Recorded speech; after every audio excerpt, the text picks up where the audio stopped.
सर्व महायुतीचे व्यासपीठावर उपस्थित असणारे सर्व पदाधिकारी आणि माझ्या समोर उपस्थित सर्व या सभेसाठी मोठ्या संख्येने उपस्थित असणारे सर्व महायुतीचे कार्यकर्ते आणि पत्रकार मित्रांनो, खरं तर आपण सर्वांना माहित आहे की पालघर लोकसभा मतदारसंघ हा संपूर्ण मतदारसंघ हा वेगवेगळ्या भागात विभागलेला मतदारसंघ आहे। नागरी, सागरी आणि डोंगरी असा असणारा हा मतदारसंघ आणि या मतदारसंघामध्ये असणाऱ्या प्रत्येक मतदारसंघामधील असणारे विषय हे वेगवेगळे आहेत।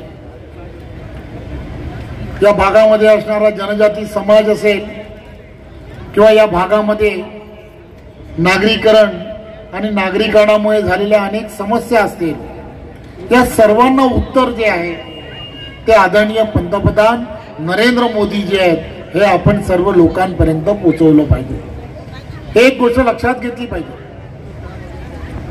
आपल्याला सर्वांना माहित आहे की नगर विकास खातं असेल किंवा कोणताही इन्फ्रास्ट्रक्चरचं काम असेल तर आदरणीय पंतप्रधान नरेंद्र मोदीजींनी या 10 वर्षामध्ये इन्फ्रास्ट्रक्चरमध्ये जवळजवळ पूर्वीच्या असणाऱ्या जे रक्कम दिली जात होती त्याच्या वर्षाला 10 पट जास्त रक्कम ही इन्फ्रास्ट्रक्चरमध्ये मोठ्या प्रमाणामध्ये दिली। एक सरकार म्हणून, केंद्राचं सरकार म्हणून त्यांनी राज्याच्या सरकारला सुद्धा त्या वेळेला जवळजवळ मोठ्या प्रमाणामध्ये निधी उपलब्ध करून दिला, हे आदरणीय राजेंद्र गावितजींनी सुद्धा त्यांच्या भाषणामध्ये सांगण्याचा प्रयत्न केला। मी आपणा सर्वांना फक्त एवढीच विनंती करायला इथे उभा आहे की ही निवडणूक ही देशासाठी असणारी निवडणूक आहे।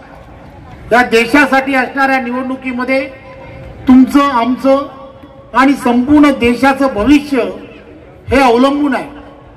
देशाची असणारी सुरक्षितता, देशातील असणारे छोटे छोटे प्रश्न, त्या प्रश्नांना खऱ्या अर्थाने जर न्याय द्यायचा असेल तर आदरणीय पंतप्रधान नरेंद्र मोदीजींच्या नेतृत्वामध्ये तुम्हाला, आम्हाला सर्वांना जे आपण स्वप्न पाहतो, आपला देश, भारत देश हा सुजलाम सुफलाम झाला पाहिजे, आपल्या भारत देशाला महासत्ता म्हणून गौरवलं गेलं पाहिजे, हे सगळीच्या सगळी स्वप्न शेतकरी असेल, कष्टकरी असेल, प्रत्येकाला जर साकार करायची असेल किंवा प्रत्येक त्या व्यक्तीला या दिशेने जर जायचं असेल तर विजन असणारा नेता हा आवश्यक आहे।